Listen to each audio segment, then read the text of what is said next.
protein. I said, where's the honey? And you said... It's behind the vegan protein. That's very 2025 of you. Okay, what did it say? Okay, Matthew 20:23. Okay. He said to them, "You will indeed drink my cup, but to sit at my right or left is not mine to grant. These places belong to those for whom they have prepared. They have been prepared by my Father," which is this doesn't list which version that came from, because that is not the NLT. Mm-hmm. It was different language than what you just had right there. Mm-hmm.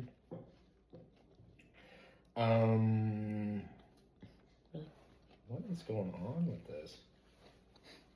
What are you talking about?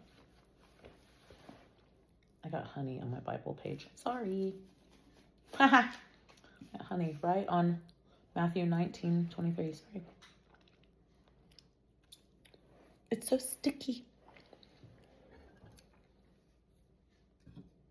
By the way, we're eating eggy toast. That's not. It's just not. I'm Not not really getting. saying. I'm not getting good info right now. Okay. Moving on. You have anything to say about the unfair pay? Or like the Well, so let's take a look at the chapter as a whole, because I'm always interested in what was the original intention the writer was trying to convey to a group of people that were going to read this. Okay. Oh, I love that, because we found a lot yesterday. So we're looking at this. If we back up just a step, we have what's the first story?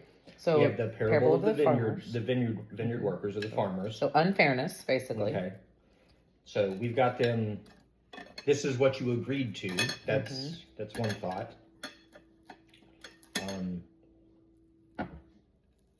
It's God's alone to choose who and how and when the call, the blessing, the grace is given. It's grace. That's it. Trying to frame grace for them, the way how grace. Remember, the Israelites of the time, their culture was that prosperity, so money, health, wealth, all of that was tied to divine approval.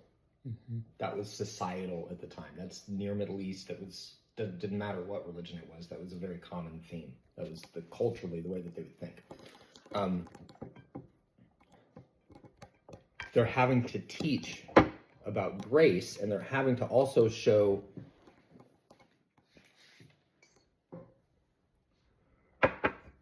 how some people are going to receive that grace, and they're just, it's not going to seem like they earned it. There are some people how are we going to have that guy over there who's done so much wrong? Oh, yeah.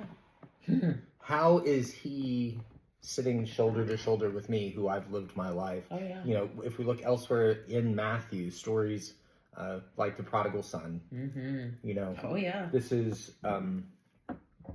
This is another indictment or another. Yeah, it's definitely not just about money. That's such a superficial. It's not just about money. Right? Yeah, looking at that, like going, well, it's the prodigal son. Like, I've been doing this my whole life. Right. I've been in church my whole life. How dare this sinner, this alcoholic, this person come in?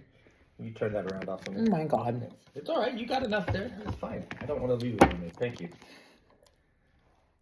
Yes, I like to be seen. Yeah. So that's story number one, right? We got the unfairness. And he predicts his death. He's telling him what's coming. Okay. Again.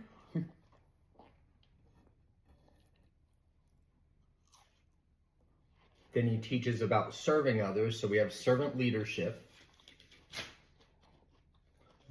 Turning leadership on its head, because they're asking for culturally what was the more important you were, the closer you were to the host at the party. Yep.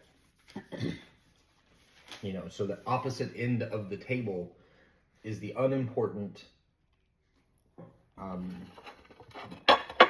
They're just there for, they're out of charity. Mm-hmm. And they wanted to be important. And then immediately after that, he tells them about the first is last, last is first, and then he heals 2 blind people who follow him immediately. And even like he demonstrates what he just talked about in the blind men, saying these 2 blind men. I mean, imagine you're walking down the street with your homeboy and your crew, and like he's the most popular guy in town, and the couple of blind beggars on the street are going, dude, hey, and the whole crowd is going, hush, be quiet, quit talking to that dude. He's not, no. And Jesus stops, asks them what they want, how about that? Doesn't just assume what they want. Don't assume somebody needs money, needs food, maybe they just need your smile, whatever. He asks them what they want. We want to see.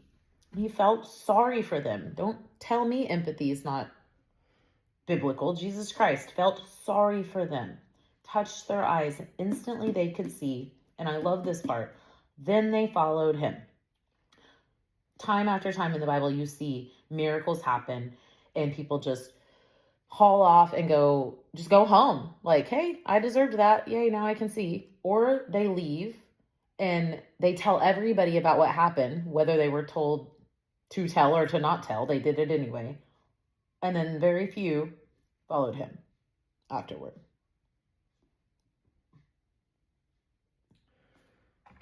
Yeah, so